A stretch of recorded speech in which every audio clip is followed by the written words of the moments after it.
Joël Confoulant, Oui. où sommes-nous? Nous sommes sur la jetée d'Andernos-les-Bains, la plus longue de France. Pourquoi avez-vous choisi de nous amener ici? Parce que c'est important. Cette jetée serait un des fleurons du programme de Monsieur le maire sortant. Je trouve cela tout à fait déplacé de considérer que c'est l'objectif majeur, l'enjeu majeur, alors qu'il y a bien d'autres choses que les Andernosiens attendent. Qu'est-ce qu'il veut en faire, monsieur le maire, de cette jetée? Il veut la transformer en la jetée la plus longue d'Europe, mais elle sera certainement la plus chère d'Europe. Est-ce qu'Andernos a besoin de cette jetée? Absolument pas. Absolument pas. Cette jetée se suffit elle-même. Si, en tant que jetée la plus longue de France, elle avait dû être promue au niveau touristique, elle aurait dû être faite déjà. Aujourd'hui, ça ne s'est pas fait. Donc suffisons-nous aujourd'hui par cette jetée, la plus longue de France, avant de faire une jetée la plus longue d'Europe. Vous voulez dire qu'en fait, c'est un argument touristique que d'avoir la jetée la plus longue d'Europe? C'était ça le projet? Oui, pour moi, c'est quelque chose de parfaitement déplacé, inutile.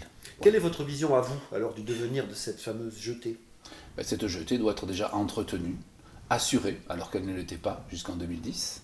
Qu'est-ce qui s'est passé en 2010? Il y a eu une grande tempête qui a fait que l'ensemble des structures ont été à moitié démantibulées parce que sa conception n'était pas appropriée aux différentes tempêtes que nous continuons à subir encore aujourd'hui. Vous imaginez une jetée de 600 mètres de long sur une hauteur de 7 mètres de haut pratiquement, ce serait parfaitement dangereux et très dangereux en plus pour les piétons qui pourraient y circuler dessus. Et vous-même, quelle vision avez-vous du devenir de cette jetée? Cette jetée doit rester dans son état, aujourd'hui, tout simplement. Ça suffit largement. Il n'y a pas suffisamment de parking en plus en amont pour recevoir les visiteurs. Ce n'est pas la peine de doubler, voire de tripler éventuellement les visiteurs sur cette jetée. Pour les voir quoi en plus? Pour les voir simplement le milieu du bassin d'Arcachon. Il y a des bateaux pour cela. Ce n'est pas forcément la peine d'y aller. En plus, quand même savoir qu'on change l'eau 2 fois par jour sur notre beau bassin d'Arcachon. Et en plus, aller au-dessus de la vase, c'est pas forcément très porteur pour le tourisme. Et je crois que vous-même avez un projet, donc pas forcément sur la jetée que vous voudriez laisser telle qu'elle, mais Oui. quand même pour l'aménagement de cette zone-là particulière, vous avez une idée. C'est une alternative. Une alternative qui est très simple, qui ne coûtera rien aux contribuables.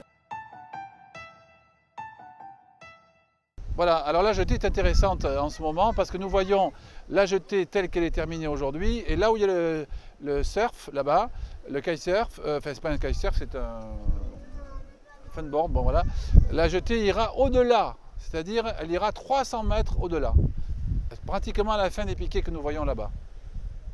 Et en plus cette jetée sera élargie de façon, enfin, serait élargie, parce que ce n'est pas ce que nous allons faire nous, mais c'est ce que souhaite la majorité sortante.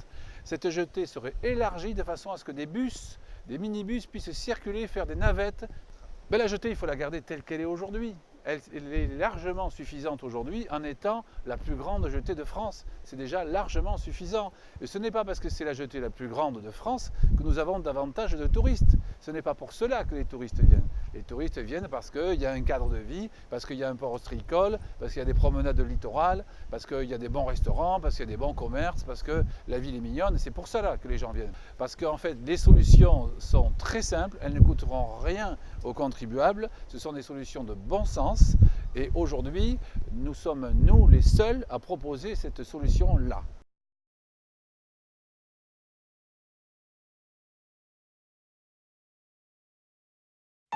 Votez l'Union pour Andernos avec Joël Confoulant.